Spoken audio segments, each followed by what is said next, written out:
Hello, my name is Barbara Savin, and I would love to take this opportunity to let you know about me and how I learned energy healing. Energy healing is a gift that I knew about from an early age, yet only fully explored when my body needed healing physically, mentally, emotionally, and spiritually. I grew up in Coney Island in Brooklyn, New York, and my grandma Jenny, she would always do healings on my sister and I. And we would sit quietly in a chair, and my grandma would ask for God's healing for us. And she would begin at the top of our head, and in a slow sweeping motion, just clear our energy and send it down to Mother Earth with love and light and healing. And then she would lay her hands on our shoulders, asking God to keep us healthy and safe. And we would always feel heat and or tingling coming from her hands. And my sister and I thought that Grandma had magical powers. And there were occasions when she would burn cloves and clear us with the smoke instead of using her healing hands. And I remember Grandma always saying to us, think positive and trust in God's healing, and always protect your energy. Always put God's healing light around you to protect you from negativity, and never allow anyone's words to bring you down, and always allow those words to fall to the ground. Now let me say, we were never sick, and we would always say to Grandma, Grandma, please stop doing healing on us so that we can get sick and stay home from school. But guess what? She never listened. And she just continued to heal and to clear us. So now it's May of 1966, and I'm sure many of you were not born then. And just days away from my graduation from Lafayette High School in Brooklyn. I have been looking forward to this day for years. And I am graduating with honors. I'm receiving the Mayor's Award. And I am picturing my Grandma Jenny sitting in the audience. And I can imagine the pride on her face as I stand up when my name is called to receive this award. Oh, I am so excited. And I love my grandma with all my heart and my soul. And then I find out the worst news of my young life. At 2 o'clock in the morning, our family receives a phone call telling us that Grandma Jenny has passed away. How could this be? She was only 64 years old. She was supposed to be alive to celebrate my most important day. And now she was gone. And the news broke my heart. And I felt so angry with God. Why did he take this woman who loved me so much? Why did he take her before my important day? And my time with her was just beginning. And I felt that this was so unfair. And the more I wept for her, the more I lost my faith and trust in God and healing. And about 2 weeks later, graduation now behind me, I was alone at home when I heard a voice calling out to me. And I thought, this must be my imagination, because only Grandma Jenny called me Babacita. And that's what I was hearing. And then I got up from the chair and walked to the foyer. And there I saw an incredible, beautiful white cloud, and heard again softly but clearly, Babacita. And I said, Grandma? Grandma, is that you? And she replied, yes, Babacita. Everything is okay. Don't be so angry, Babacita. And the closer I got to the cloud, the more I could see her. And I became so frightened. And I ran to the phone to call my mother, who was visiting her brother at the time. And then over the phone, my mom told me I was just hearing Grandma's voice because I missed her so much. And I was supposed to believe that my grief had created this entire episode. And my mom and I never spoke about this again, nor any other unnatural experiences I had, including my ability to do healings just like my grandma. And a week later, I now began my new job at Blue Cross and Blue Shield, selling insurance. But I was having so much trouble getting over the death of my grandma, and tears and sadness were a common experience for me.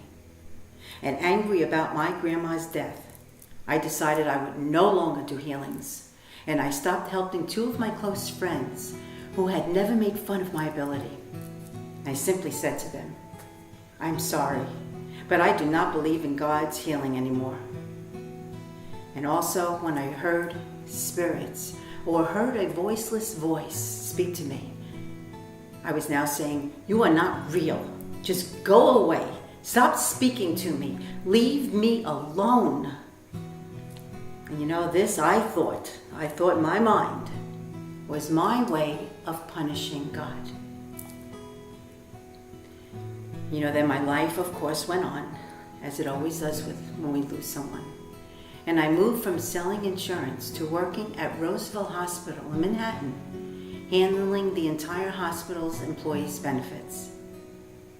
And the next few years brought my marriage to my wonderful husband, Harold, and the birth of our two beautiful children, John and Sandra. And I'd like to mention here that I was able to keep a promise that I had made to Grandma Jenny with the birth of our son. You see, her son had died at the age of 18 during World War II, and I knew she missed him so terribly. And during my childhood, we would always talk about him. And I had promised her that if I had a son, I would name him after hers, and which I lovingly did. And so our firstborn was named John. And the ironic thing was, my grandma's son, his name was John Salty, and our son is John Savin. You know, and as our children now became older and began daycare and school, I decided to go back to work part-time. And my first interview was with General Nutrition Centers, and I was hired to sell vitamins and mineral supplements, something that I knew a lot about. And I had always been attracted to natural healing methods because of Grandma, and knew I had intuitive abilities. And I had a strong desire to help people heal, but was not sure how to go about doing it. So I figured the vitamin business looked like a wonderful way to help. And I worked in that field for the next 12 years, climbing up the business ladder to a successful position as Regional Sales Director. And then I actually won Regional Sales Director of the Year awards for 3 consecutive years in a row. And I had a very, very difficult area to supervise. I had all of Brooklyn, all of Queens, all of Long Island and Staten Island, over 40 locations. But you know, being from Coney Island and growing up in the projects offered me the street smarts that I needed to keep afloat, but also to stay strong. And caring for my employees was one of my main goals. And I always felt that a good salesperson is one who is knowledgeable. So I began writing many company newsletters, offering tips on supplements to keep all of the sales associates and managers knowledgeable and informed. You know, as a supervisor, I worked 50 plus hours. And then I even worked more hours when I came home taking care of the family. Guess what? I was super mom, able to do anything, anytime, anywhere, all of the time. And then it happened. Stress took its toll. And one evening while sleeping, I experienced my own death. And I saw myself walking through a tunnel filled with bright, incredible, beautiful light. And to my amazement, my deceased relatives were there to greet me all along the way. And meeting them like this was so exciting. I was feeling so much love from everyone. And I also felt a strange calm and peace inside. And I experienced a serenity that I haven't felt for so many years since my grandma's death. And at the end of the tunnel, I saw my Grandma Jenny. She was smiling and putting out her hand for mine. And I kept on saying, Grandma, Grandma, I can't believe that you're here.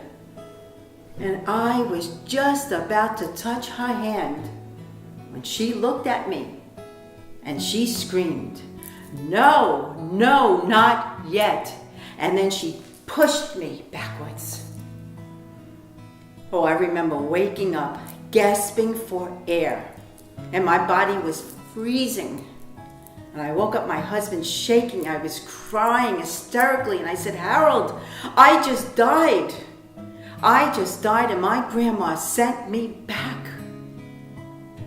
And it was at that moment I knew that God was giving me a second chance. And I had to stop being so angry with God. And I had to begin to respect and love myself. And at that moment, as I was trying to so hard not to be angry at God still, but I still couldn't understand why He chooses to take people at such an early age. But after my death experience, I began to take a deeper look at my life and decided to quit my job as a regional sales director. And then guess what? Nothing in my life was working out the way I imagined that it should work out. My parents, they moved to Florida. My daughter, Sandra, and her soon-to-be husband, they moved to California. My son and his soon-to-be wife, Terry, they moved to Arizona. And my husband, Harold, he was constantly working overtime at Verizon across the street from the World Trade Center. And I found myself alone most of the time. And I didn't know what to do or who to turn to. I was always tired. The arthritis in my body was now getting worse. My chronic fatigue was acting up. And my migraine headaches, they were raging again. And I was gaining weight. And I felt so lonely and I felt so very frustrated with my life. And when I turned 50, I felt the need to do something drastic. So what did I do? I changed my long black hair at that time. I had it cut short and I made it blonde. I loved how I looked and felt. From that moment on is when I began my transformation, and I figured that by maybe changing the way I looked, I would become a different person. I looked different, but I was still unable to truly feel different. And my body pain was increasingly becoming worse. And however, I've always known that frustration eventually brings change. And although some lessons from change can be very difficult to handle, as we all know, and to understand, I have always welcomed it because change brings growth.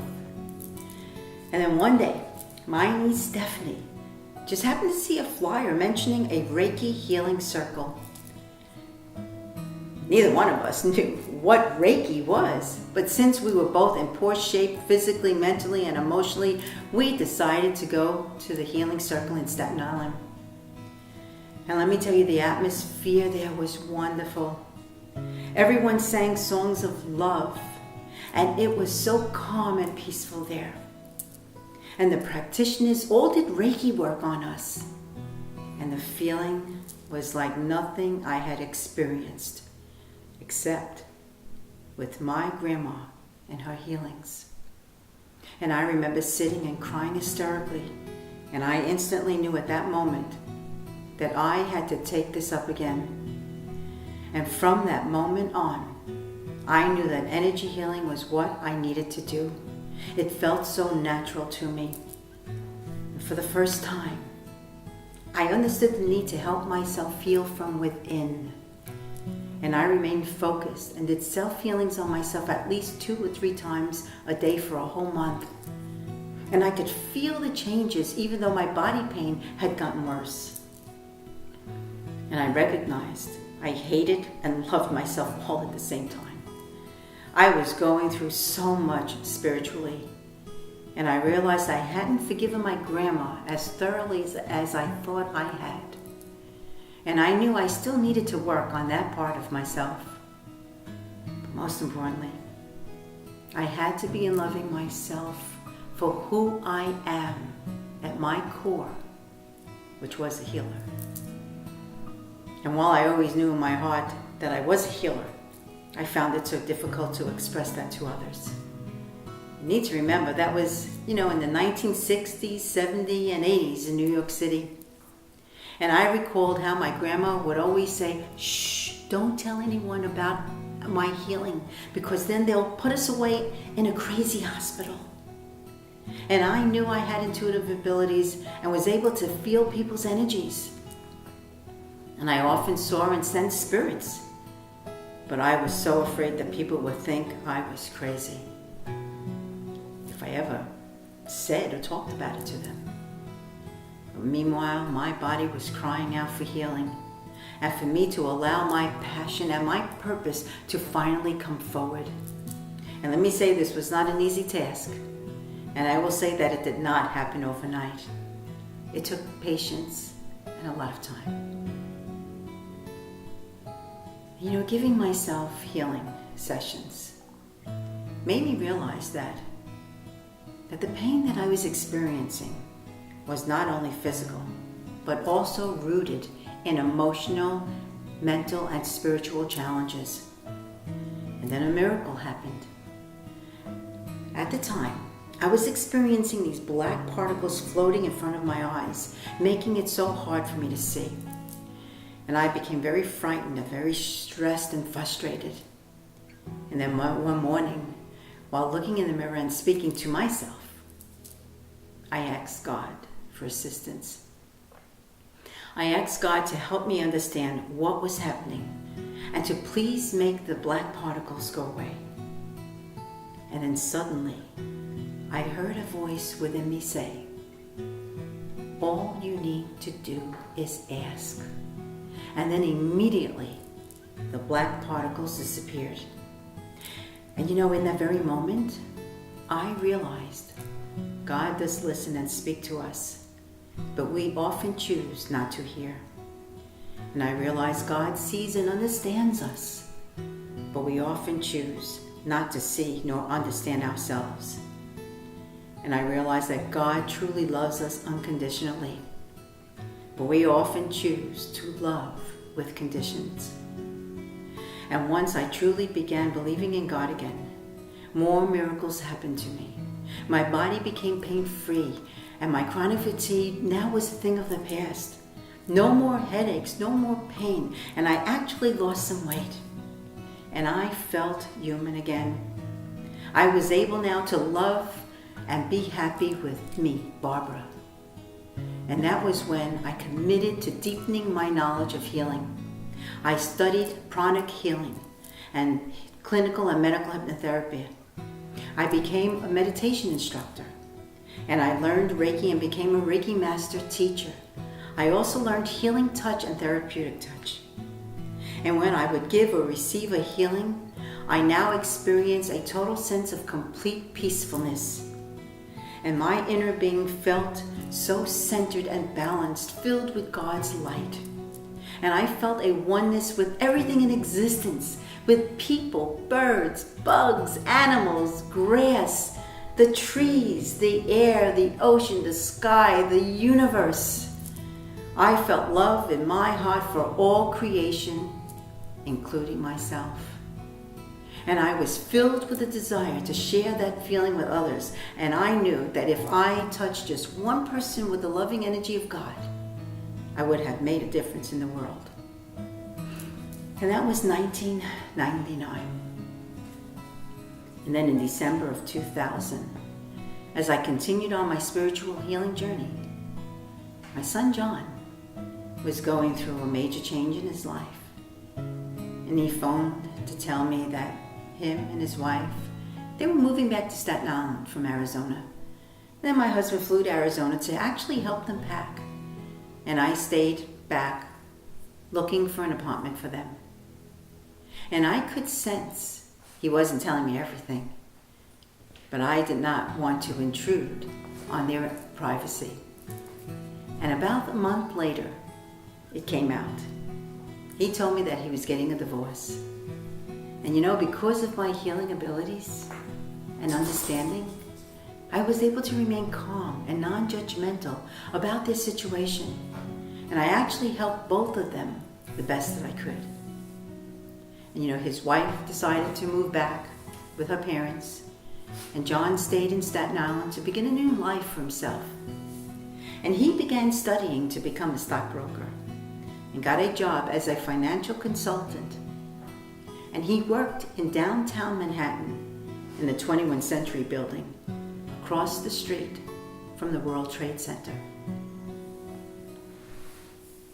And his confidence finally was returning. And my husband also worked right across the street. And occasionally they would travel together and many a times have breakfast in the World Trade Center. And family emotions were finally beginning to calm down. And I began to feel more at peace again. But then on April 1st, 2001,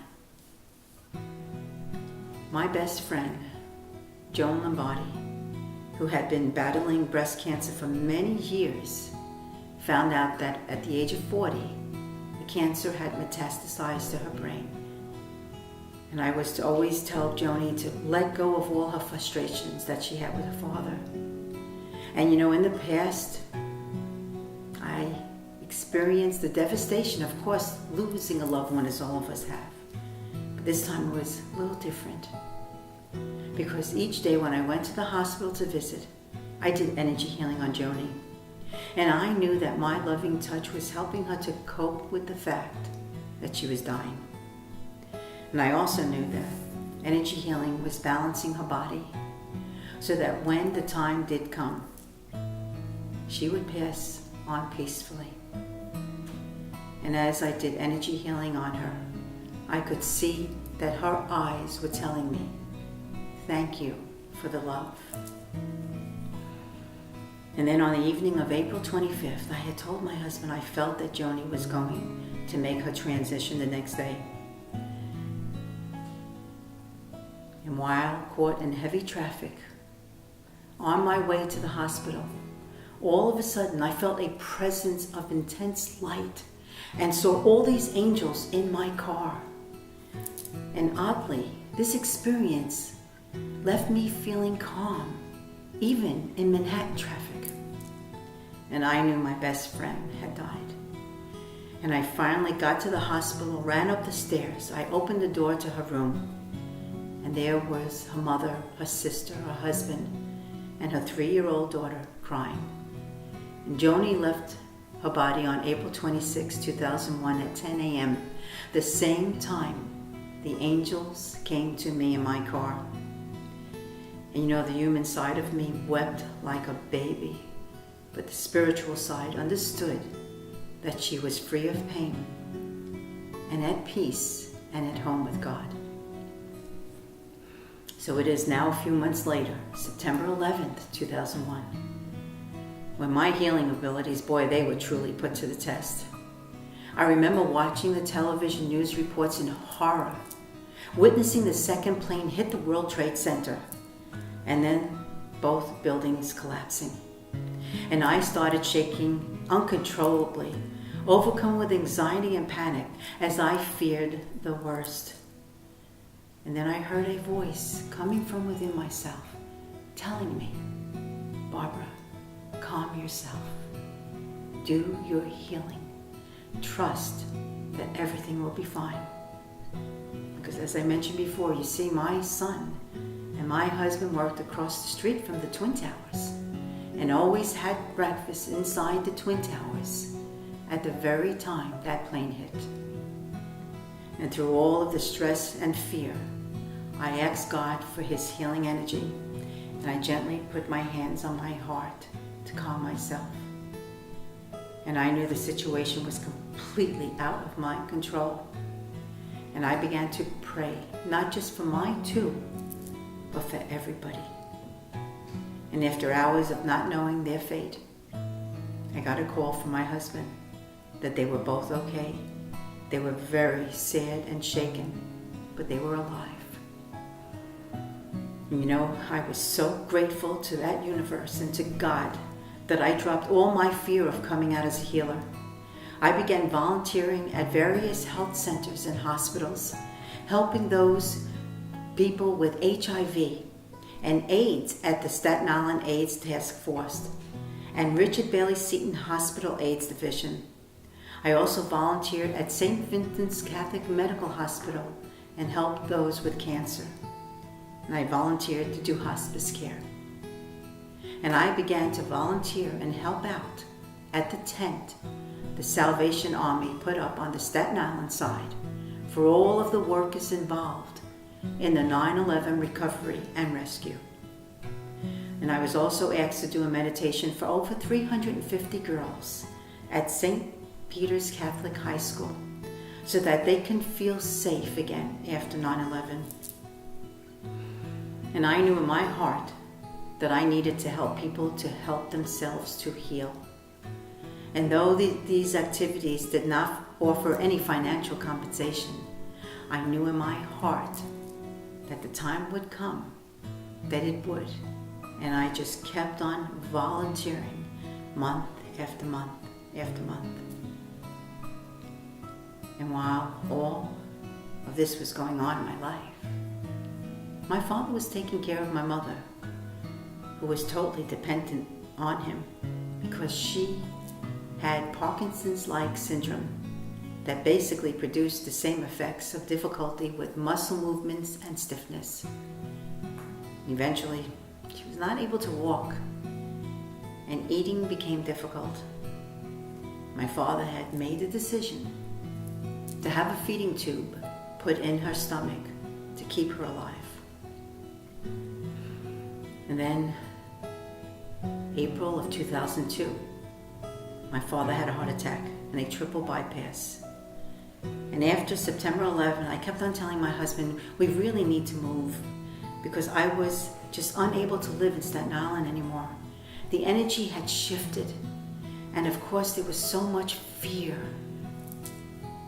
And I was also traveling back and forth to Florida, helping my parents. And then in June of 2002, my husband decided to retire after 32 years of working at Verizon, and we moved to Florida to help my parents. And we purchased a home large enough for my parents and us to live in. And in my mind now, I thought that now I would be able to do healing on them and that everything would be okay. But unfortunately, that was not the case. Tension began to grow between my mother, my father, and me. And my mom would not allow me to do healing on her. And that my dad thought I was a witch and weird. And they were unable to understand the positive changes in me. And they kept on asking for the old Barbara to come back. The negative energies were beginning now to wear me down. And I kept forgiving them for not understanding and would constantly surround them with love and light. And every time I would approach my mom and ask if I could do healing on her, she would tell me, no, get away. And many times I would place my hands on her and she would just push them away. Then I began to realize a very important lesson here, that everyone has the choice to heal. If they choose not to, that is their choice, and you should not take it personally. And I was able to recognize that these were their issues, not mine. And I needed to let go of any hurt and to truly understand and forgive them. So now a year later, it's now May of 2003, and our daughter Sandra is now expecting our first grandchild. And I'm waiting to purchase a flight back to California now to be there for that special day. Her due date is around May 20th. But on May 3rd, by the way, my sister also lived in Florida. My sister called me and asked, do you and Harold want to go on a boat ride the next day? And I said, okay, yeah, we'll go. However, that next morning, I had a very bad feeling about the outing. But I didn't listen, but I still went. And we were out maybe about 15 minutes on the boat when the waters became choppy. And all I could remember was holding on for dear life as the boat went up in the air, and as it came down, I came down very hard on the fiberglass seat. And I lost my breath. My body felt as if my pelvic bones were all broken. I was in excruciating pain. I could barely move. And I was carried off the boat to the hospital. David, my nephew, met us, who was a chiropractor, looking to help me. And after looking at the x-rays, I learned that the pain I was experiencing was a very bad injury to the coccyx bone. And he explained to me that this type of injury takes months to heal. And he knew that Sandra was going to have a baby soon, and that I wanted to be there. But he looked at me and he said, Aunt Barbara, I doubt if you will be able to go, because I could barely stand and sitting was unbearable. And I was in intense pain. And while I was doing healing on myself, I actually thanked God for the pain so that I could appreciate being without the pain. And I even thank God for hurting me and not my family. And then I did not say, why me? Because I knew there was a lesson, a real important lesson here. It was about listening to my inner voice, which I hadn't done. And thankfully, I was all better within a few weeks. I had no more pain. My coccyx injury was completely healed. And my daughter gave birth to our first granddaughter on May 16th of 2003. But my son John went in my place. And then a few weeks later, I made it to California to see my beautiful Kyla. Amazing, isn't it? The power of energy healing and the power of your mind to help yourself heal. You know, back at home, despite my continued efforts, my parents, they just did not want to receive healing in any form from me. My situation was growing a lot worse. I was living with negativity day and night, and I felt it was necessary for me now to move on, because the environment with my parents became increasingly difficult. And then in February of 2004, my sister Janet, who lived in Florida, purchased the home that we were living in. And my sister and her soon-to-be husband, Lou, moved in. And my parents, boy, they were very, very happy. I was able to accept the fact that my parents got along so much better with my sister. And no matter what help I offered, they were just not interested.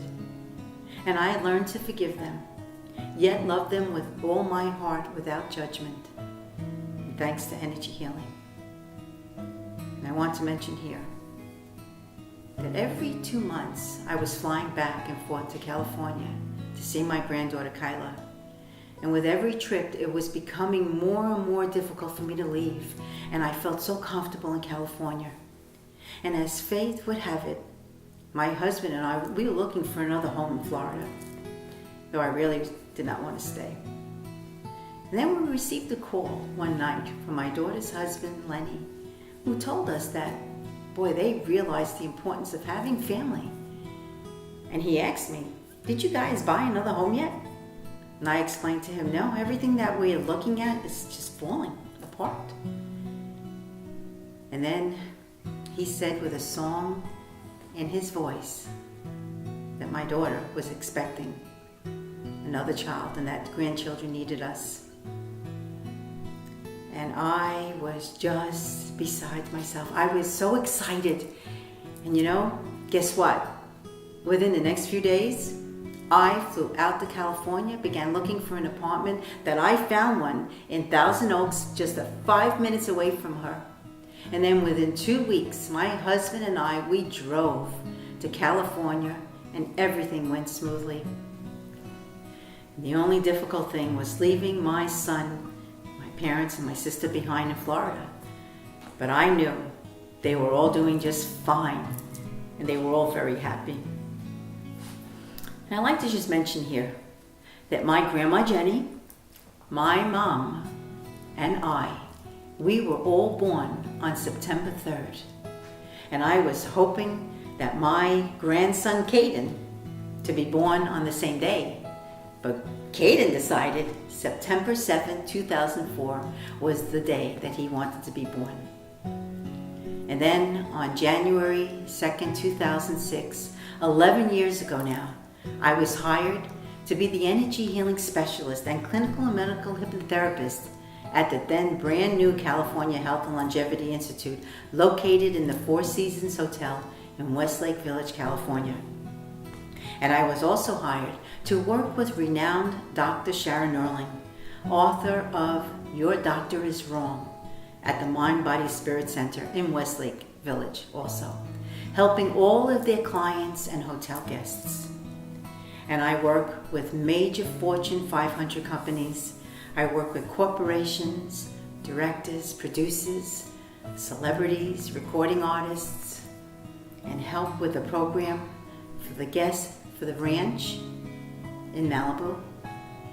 And I also have 3 celebrities that have endorsed my book called Gentle Energy Touch, The Beginner's Guide to Hands-On Healing.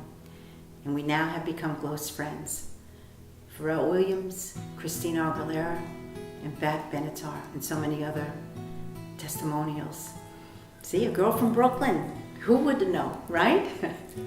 But you know, once I truly believed, my life completely changed. And you know now, my grandma, she may not have been there for my graduation, but I now know she sees and helps me with my healings.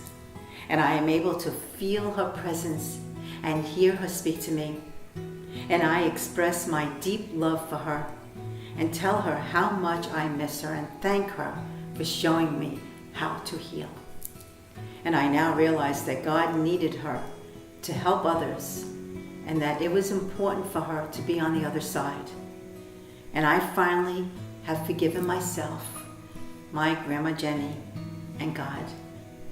And now I am free to be me, Barbara. And at this point, I have been practicing energy healing full-time for 18 years. And I have been blessed to work with thousands of clients suffering from all kinds of physical, mental, emotional, and spiritual issues imaginable. And I have helped many people release the root cause of their challenges. And through my energy work and hypnosis and meditation, I have seen people regain a sense of calm and balance emotionally, physically, and mentally. And I have seen people help with their heart disease, with cancer, with skin problems, with cuts, with bruises, with back pain, depression, anxiety, multiple sclerosis, Parkinson's, sleep apnea issues, and anything else imaginable.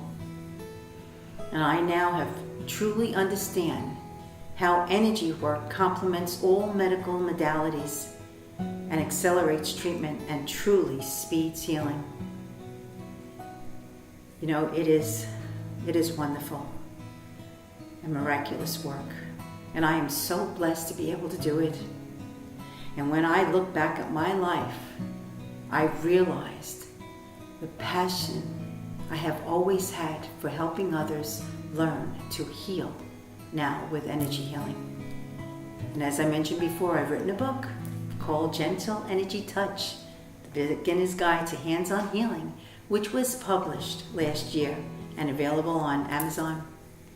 And I've also filmed a video called Learning Energy Healing, showing you how to help yourself heal and to truly understand how your energy centers, the chakras, and how your aura is affected by inside and outside interference, and the importance of letting go of those issues that we carry in our tissues. In my book and video, they're very detailed, and so are many of my other courses. And I give you everything that I know and what I learned throughout the years. And I hope that maybe you take a look at everything. You visit my website, barbarasavin.com.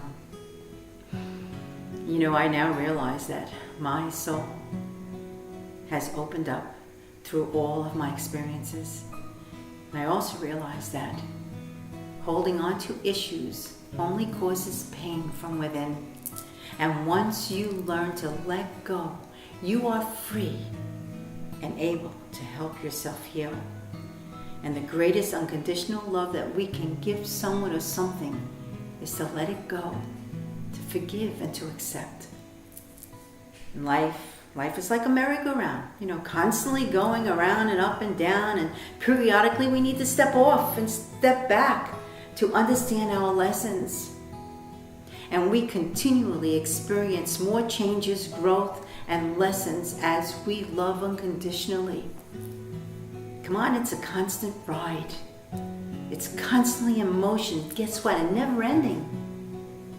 And observing my life through my actions is what healing was all about for me. And seeing, feeling, and knowing that I can make the choice to change, which I did. And remember, come on, there are no quick fixes here. And there will be times when you feel emotionally tossed up and down, but trust in yourself that you have made the best choice for you, because the path to growth is a lifelong process. And as I mentioned before, my grandma comes to me, and I am able to feel and listen to her presence. And with tears in my eyes, I expressed to her my deep love for her, and how much, of course, I miss her. And I told her, I now know that God needed her to help others, and that it was more important for her to be on the other side. And I realized that I was just being selfish, wanting to keep her here with me.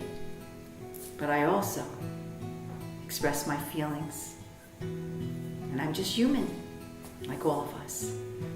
And then many times, all of a sudden, I feel a whirlwind of love completely engulfing my entire body. And I could feel my grandma hugging me with the love I yearned for all of these years. This time it was different, though. I was finally able to love myself.